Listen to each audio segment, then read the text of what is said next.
Hello friends, good morning to all of you. आज है 22 मई और 22 मई के जितने भी टॉप करंट अफेयर्स हैं सबको हम लोग देखेंगे। साथ ही साथ most important GS and map का भी रिवीजन करेंगे।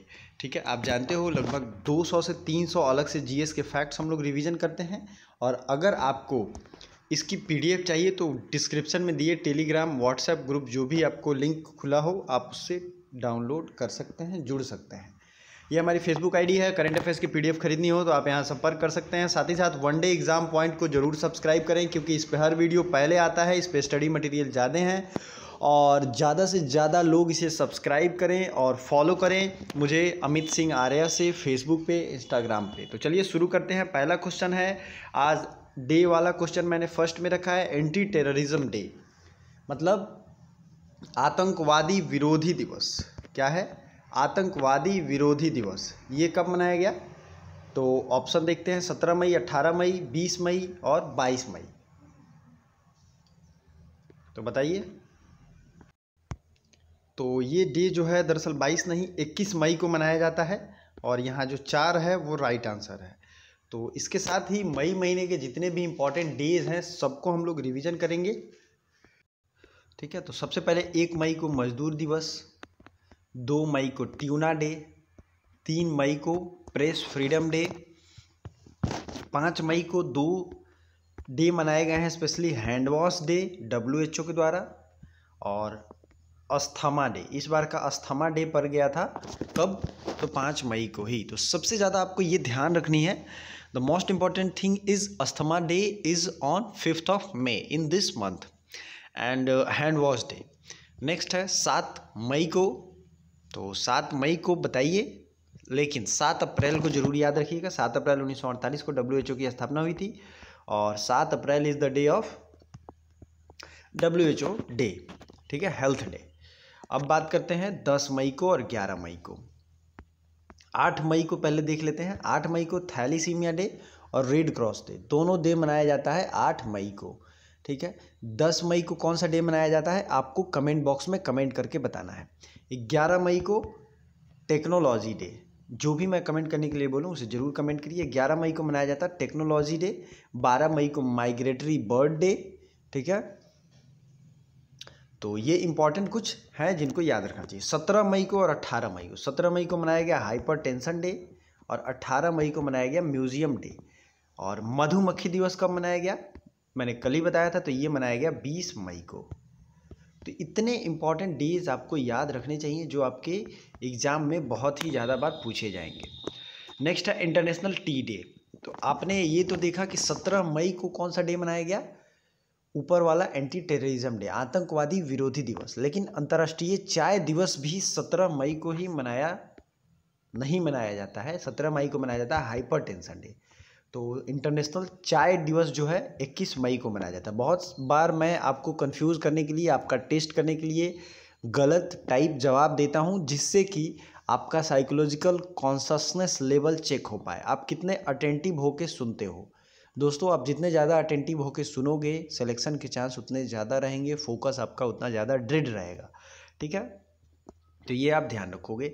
इंटरनेशनल टी डे जो मनाया गया वो 21 मई को मनाया गया। ये किसके द्वारा मनाया जाता है? FAO के द्वारा, फूड एंड एग्रीकल्चर ऑर्गेनाइजेशन, जिसका हेडक्वार्टर कहाँ है? रोम में। तो ये जो है इंपॉर्टेंट चीज़ आपको ध्यान रखनी है। नेक्स्ट है, रिसेंटली चीन की सरकार ने किस देश पर 80% तक टैरिफ लगा दिया है? तो रिसेंटली चीन has put 80% tariff on which country? If you want to write in English then you can please proceed with the line. तो ये देश है Australia, New Zealand, Papua New Guinea या इनमें से कोई नहीं, बताइए। तो ये देश है ऑस्ट्रेलिया। ऑस्ट्रेलिया की राजधानी कहाँ है? कैनबरा। और ऑस्ट्रेलियन डॉलर यहाँ की करेंसी है। हम लोग इसको मैप से देखेंगे उसके पहले। ठीक है, न्यूजीलैंड की राजधानी है वेलिंगटन और यहाँ की करेंसी भी है डॉलर। ये सब इस रेंज की कंट्री हैं, सबको हम लोग देखने वाले हैं। इससे पहले देख लेते हैं, चाइना ने अभी तक का सबसे पावरफुल रॉकेट लॉन्च किया था, एक तरीके से उसका नाम था लॉन्ग मार्च 5। ठीक है, और तियानवेन फर्स्ट, ये क्या है? तो चाइना का फर्स्ट मून मिशन है। चाइना की फर्स्ट डिजिटल करेंसी का नाम क्या है? DCEP। चाइना की राजधानी बीजिंग, शी जिनपिंग यहाँ के राष्ट्रपति। और करेंसी अगर बात करें तो वो है युआन, लेकिन उस युआन करेंसी को अगर आप ऑफिशियली देखें तो उसका नाम क्या है, रेमनेवी, रेमनेवी। ठीक है, तो ये आपको ध्यान रखना है। तो नेक्स्ट, इतनी सारी इंपॉर्टेंट चीज़ें आपको ध्यान रखनी चाहिए। माइक्रोनेशिया आप देख रहे हैं इधर, ओशियानिया, ये सारे रीजन को अगर कंपोजिटली बात किया जाए तो ओशियानी कहते हैं। लेकिन सबसे पहले आपको ऑस्ट्रेलिया याद रखना है। ट्रॉपिक ऑफ कैप्रिकॉर्न इसको क्रॉस करता है लगभग आधे आधे भागों में। सबसे इम्पॉर्टेंट जो यहाँ से क्वेश्चन पूछे गए हैं वो पूछे हैं, ग्रेट बैरियर रीफ कहाँ स्थित है। रीफ होते हैं ये कोरल्स होते हैं, और ये स्थित है कहाँ पे, ऑस्ट्रेलिया में।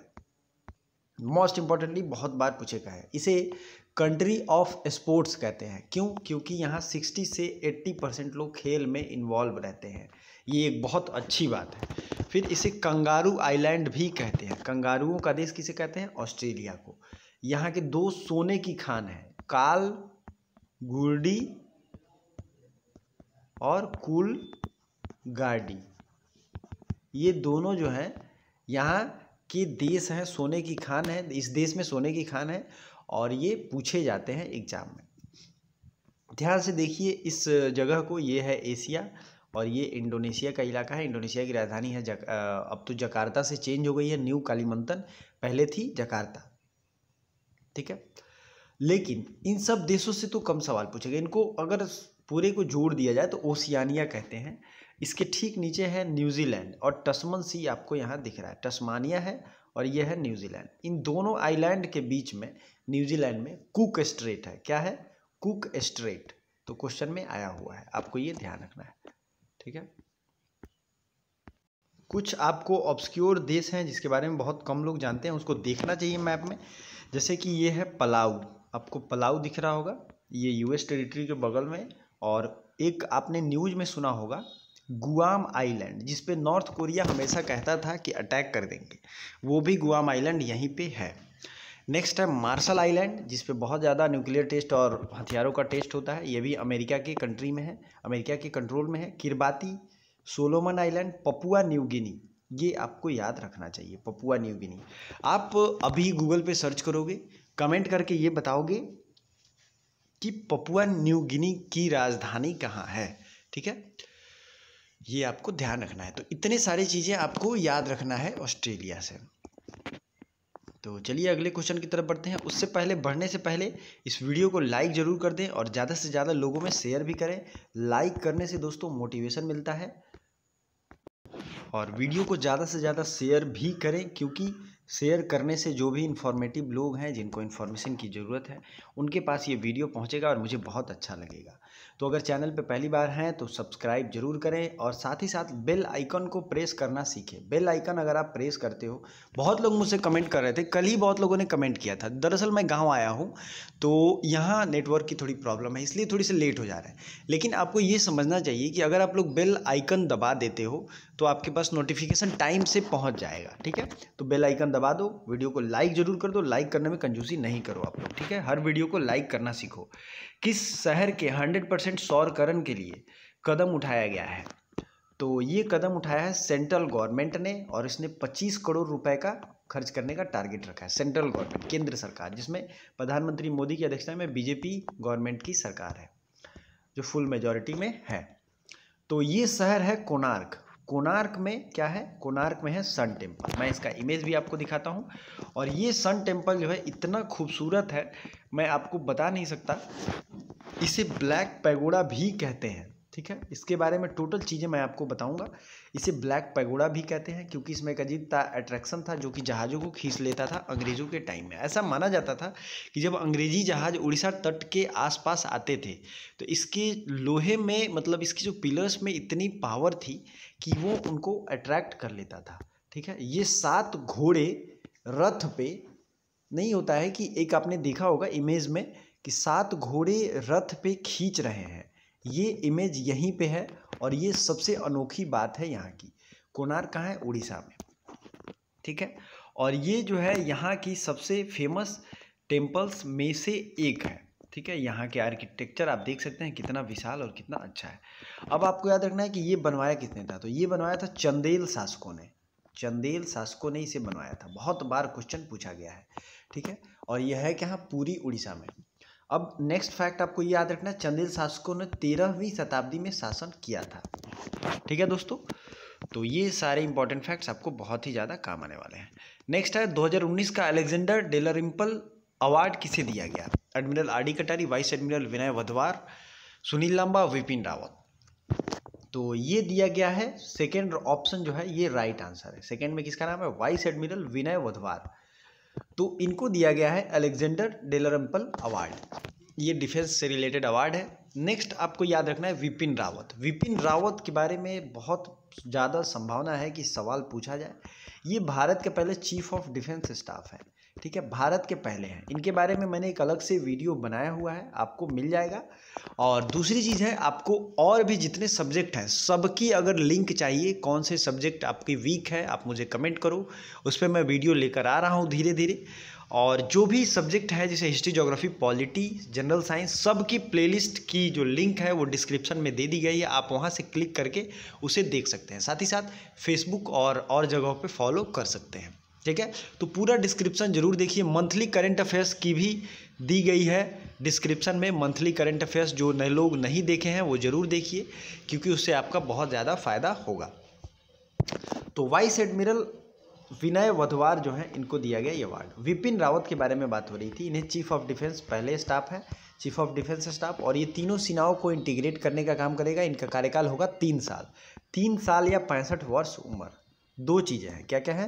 3 साल या 65 साल का हो जाना चाहिए वो, तब रिटायर हो जाएंगे।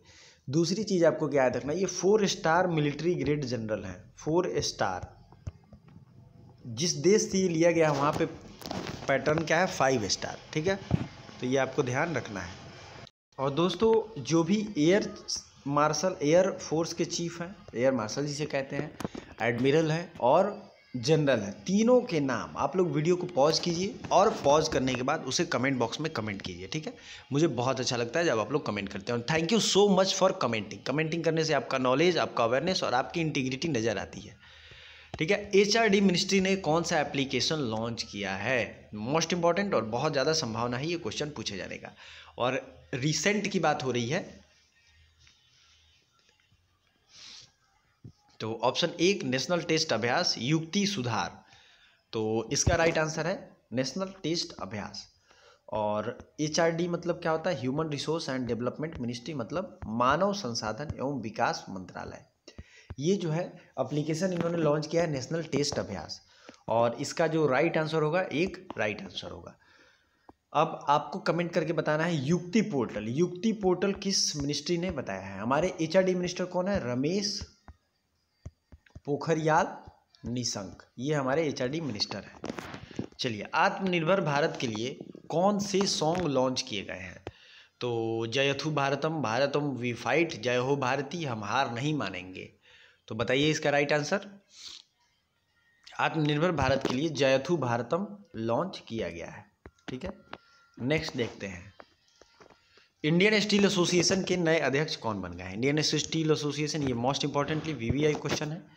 तो ये जो है बन गया है, इसके हेड बने हैं दिलीप ओमान, ठीक है। ये आपको याद रखना चाहिए, Indian steel association, VVI question है, आपको ये ध्यान रखना चाहिए। आगे बढ़ने से पहले वीडियो को जरूर लाइक करें, और जो लोग भी नए हैं चैनल को सब्सक्राइब जरूर करें और बेल आइकन को प्रेस करें। साथ ही साथ वीडियो को लाइक करिए और शेयर भी करिए, कम से कम 5 लोगों को शेयर करिए जो अपने दोस्त हों, ठीक है। नेक्स्ट जो है Indian steel association, Dilip Oman है। अगला क्वेश्चन बहुत इंटरेस्टिंग है, रेल बोट रोबोट किस रेल मुख्यालय ने विकसित किया है?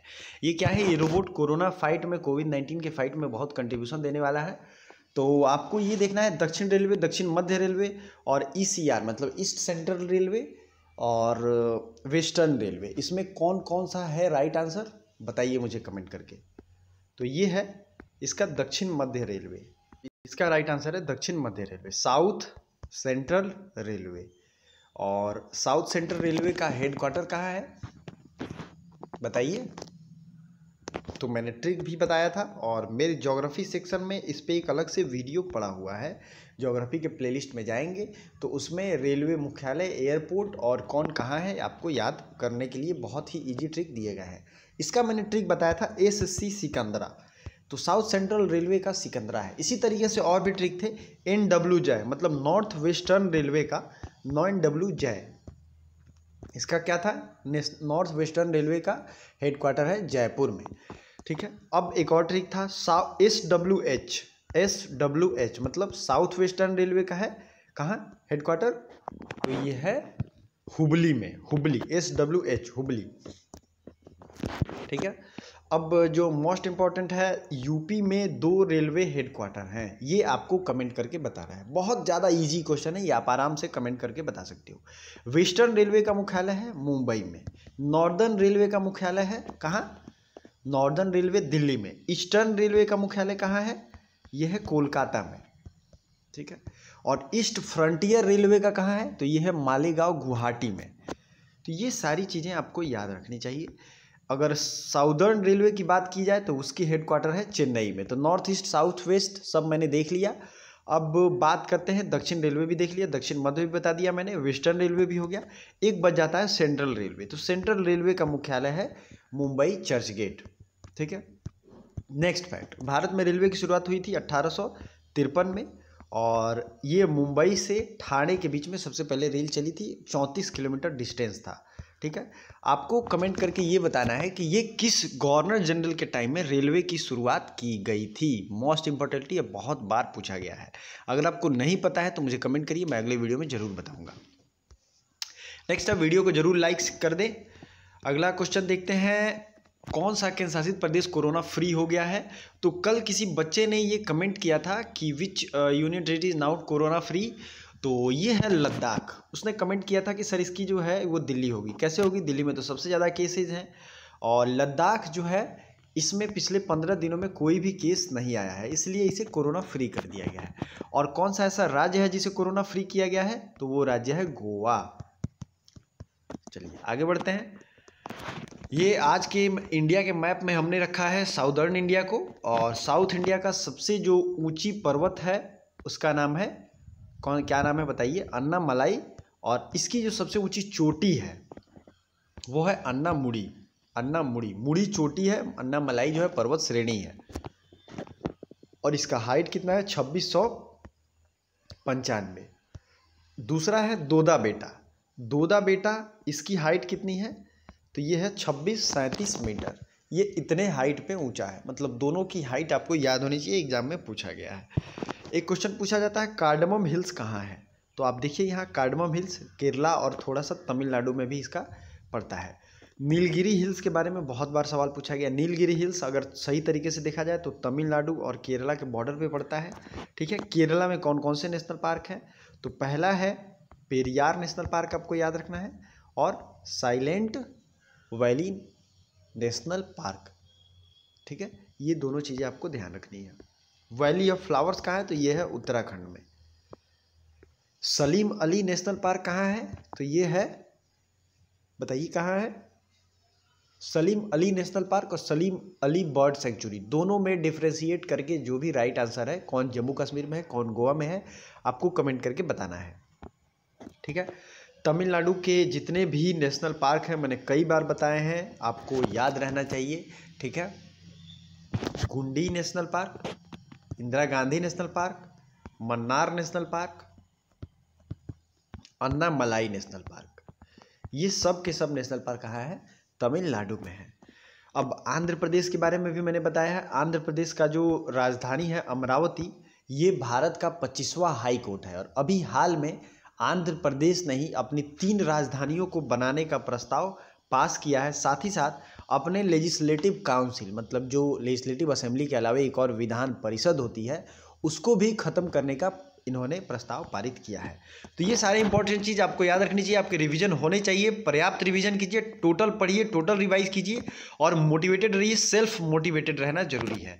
भारत किस संगठन के कार्यकारी सदस्य के रूप में चुना गया है, तो ये है WHO का हेडक्वार्टर है जेनेवा स्विट्जरलैंड में, और 7 अप्रैल 1948 को जब WHO की स्थापना हुई थी। टेड्रोस अधानोम इसके हेड हैं। गोविंद राजुलू चिंताला किस ऑर्गेनाइजेशन के अध्यक्ष बन गए हैं, तो ये बन गए हैं नाबार्ड की। NABARD national agricultural bank for rural development, इसकी स्थापना 1982 में हुई थी। नेक्स्ट है थॉमस थवेन का निधन हो गया। वो किस देश के PM थे, तो ये थे लिसोथो के। लिसोथो कहाँ है, और इसकी राजधानी है मसेरू, और ये है south African country, south Africa के गोद में एक तरीके से है। मैंने आपको कल मैप में भी दिखाया था। अगर आपने दोस्तों कल का मैप नहीं देखा है तो आई बटन को दबाइए और वहाँ से कल का मैप जरूर देखिए। इसमें सारी इंपॉर्टेंट इन्फॉर्मेशन, अफ्रीका से सवाल जो पूछे गए हैं वो दिए गए हैं। RTI हेल्पलाइन नंबर जारी किया गया है पंजाब के द्वारा, ठीक है, एक राइट आंसर।